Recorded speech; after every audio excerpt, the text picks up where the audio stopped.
Bonjour, dans cette présentation, on va s'intéresser aux halogénaires d'alkyle et aux alcools. Dans un premier temps, on va s'intéresser aux halogénaires d'alkyle et on va commencer par l'exercice numéro 1. Compléter les réactions de substitution nucléophile suivantes et nommer le groupement fonctionnel obtenu. Premièrement, on va faire un rappel sur les halogénoalcanes. Donc, il faut simplement avoir un alcane qui porte un atome halogène. L'halogène peut être le brome, le fluor, le chlore ou bien l'iode. Et on peut distinguer entre trois classes de dérivés halogénés. Et ça concerne le nombre de carbone liés au carbone qui porte l'atome halogène. Donc, si le carbone qui porte l'atome halogène est lié à un seul atome de carbone, donc on dira qu'il est primaire. Si l'atome de carbone qui porte l'atome halogène est lié à deux carbones, donc on dira qu'il est secondaire. Ici, l'atome de carbone qui porte l'atome halogène est lié à trois autres atomes de carbone, on dira qu'il est tertiaire. En fonction des conditions réactionnelles, donc on peut distinguer entre deux types de réactions pour les dérivés halogénés. Réaction de substitution nucléophile notée Sn et réaction d'élimination notée E. Donc, quand le dérivé halogéné réagit avec le nucléophile, il s'agit donc d'une réaction de substitution nucléophile. Et quand le dérivé halogéné réagit avec une base avec le chauffage, donc il s'agit d'une réaction d'élimination et on aura formation d'un alcyne. Revenons à notre exercice. Donc avant de traiter l'exercice, il faut tout d'abord identifier les conditions réactionnelles afin de savoir de quel type de réaction s'agit-il. Donc dans notre cas, on remarque qu'on n'a pas de chauffage pour les quatre réactions. On a présence d'un nucléophile, donc ce sont des réactions de substitution nucléophile. Commençons par la première réaction. La réaction entre iodométhane avec le nucléophile Cn-. Ce dernier va attaquer l'atome de carbone et on aura le départ de I sous forme de I-, ce qui conduit donc à la formation de produit numéro 1 qui appartient à la famille des nitriles. La deuxième réaction, c'est une substitution nucléophile aussi, dans laquelle l'ion méthylate CH3O- va attaquer le carbone qui porte l'atome halogène Br. Ce dernier est libéré sous forme de Br-, et donc on a formation de produit numéro 2 qui appartient à la famille des éthers. Dans la troisième réaction, le nucléophile CH3C de liaison O- va attaquer le carbone qui porte l'atome halogène Br. Ce dernier sera libéré sous forme de Br- et on aura formation de l'ester numéro 3. Dans la quatrième réaction, le nucléophile dans cette réaction n'est pas chargé. Mais sur l'atome d'azote, on a présence d'un doublet libre. Ce dernier va attaquer le carbone qui porte l'atome halogène et ce dernier se libérer sous forme de Cl-. Donc on aura formation de produit numéro 4 qui appartient à la famille des amines. Maintenant, on passe à l'exercice numéro 2.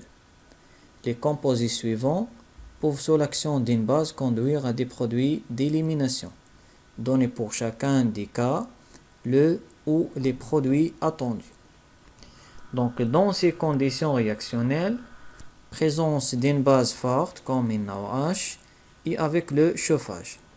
Donc ces réactions ce sont des réactions d'élimination.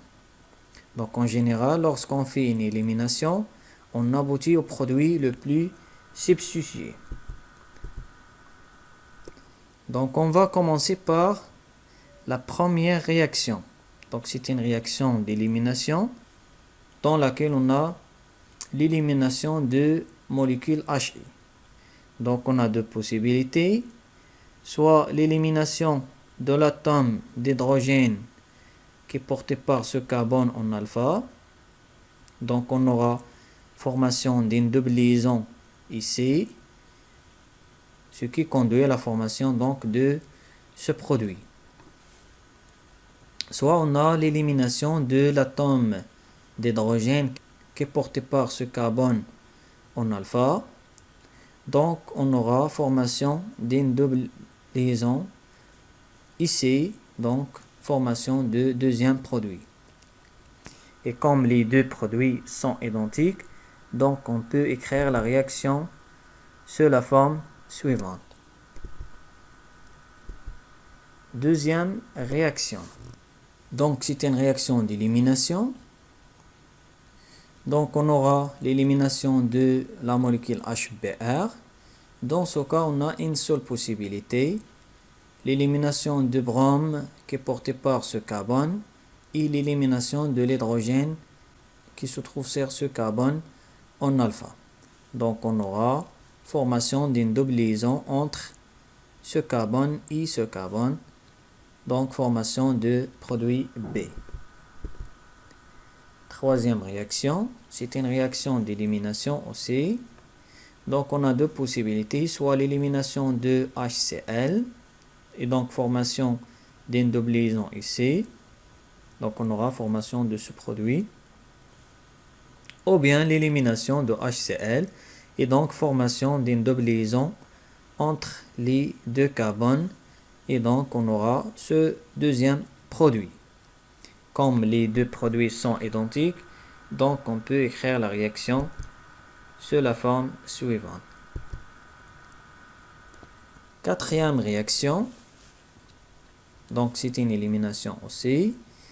Donc soit on a l'élimination de HCl, donc l'hydrogène en rouge avec Cl, et donc formation d'une double liaison ici, ce qui conduit à la formation de ce produit majoritaire. Ou bien l'élimination de cet hydrogène bleu avec l'atome halogène Cl, et donc formation d'une double liaison entre le cycle et ce carbone en alpha. Donc ce qui conduit à la formation de ce produit minoritaire. Maintenant on passe aux alcools. On va commencer par l'exercice numéro 1. Indiquer la classe des alcools ci-dessous. A. Le 2-méthylpropane de ol. B. Le 3-méthylbutane 1-ol. C. 3-méthylbutane de ol. Deuxième question. Par quelle réaction est-il possible de différencier les différentes classes des alcools aliphatiques saturés? Donc en général, les alcools sont classés en trois classes, primaire, secondaire et tertiaire. Et ça selon le nombre de carbone lié au carbone qui porte le groupe OH. Donc un alcool primaire se reconnaît par la présence d'un seul radical organique, bien sûr le groupement alkyle, sur l'atome de carbone possédant le groupe caractéristique hydroxyle OH. Donc on les note ainsi, RCH2OH, où R est le radical organique. Un alcool secondaire se reconnaît par la présence de deux radicaux organiques, R et R', sur l'atome de carbone qui porte le groupement hydroxyle OH. Un alcool tertiaire se reconnaît par la présence de trois radicaux organiques, R, R', R seconde, sur l'atome de carbone qui porte le groupement OH.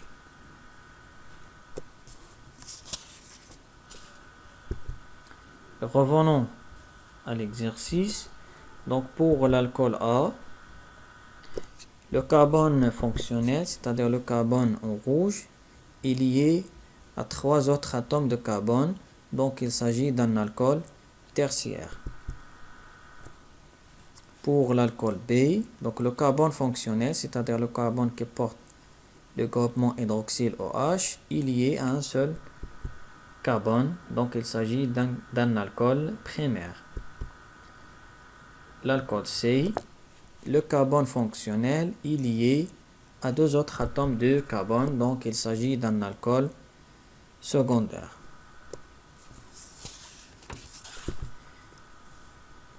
Deuxième question.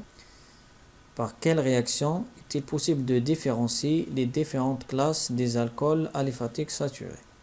Donc pour déterminer à quelle classe un alcool appartient, il convient d'utiliser les réactions d'oxydation. Donc, si on oxyde un alcool primaire, on va avoir un aldéhyde. Ici, l'oxydant utilisé est fort, donc on va avoir ensuite formation d'un acide carboxylique. Ici, on oxyde un alcool secondaire, donc on va avoir l'acétone correspondante. Et pour les alcools tertiaires, donc il n'y a pas d'oxydation. Donc l'oxydation est un moyen de reconnaître si un alcool est primaire, secondaire ou bien tertiaire. Et pour savoir si on a créé une fonction aldéhyde, cétone ou bien acide, on utilise des tests comme le test à la liqueur de Feeling. On passe à l'exercice 2. Compléter les réactions suivantes. Donc pour savoir de quel type s'agit-il les 4 réactions, il suffit d'identifier les conditions réactionnelles pour chaque réaction. Donc pour la première réaction, donc on a l'action de l'acide sulfurique, c'est un alcool avec le chauffage, donc c'est une réaction d'élimination. Deuxième réaction, on a l'action de K-4 sur un alcool en présence d'un acide, donc c'est une oxydation. L'action de K-4 sur un alcool en présence de l'acide, c'est une oxydation aussi. L'action de Na2CR2O7 en présence d'un acide sur un alcool, c'est une oxydation aussi. Donc commençons par la première réaction. Donc c'est une réaction d'élimination. Donc on a 2 possibilités, soit l'élimination de groupement OH et l'atome qui se trouve en alpha.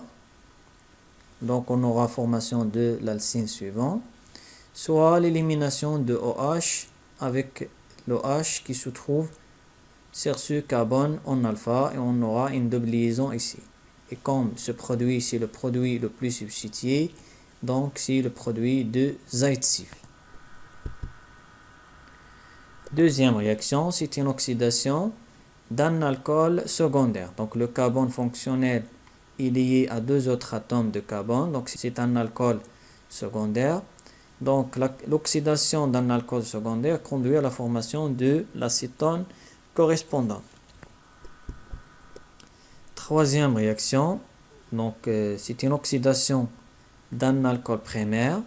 Donc dans un premier temps, on va avoir formation d'un aldéhyde, puis on aura formation de l'acide carboxylique correspondant. Donc la quatrième réaction, c'est une réaction aussi d'oxydation.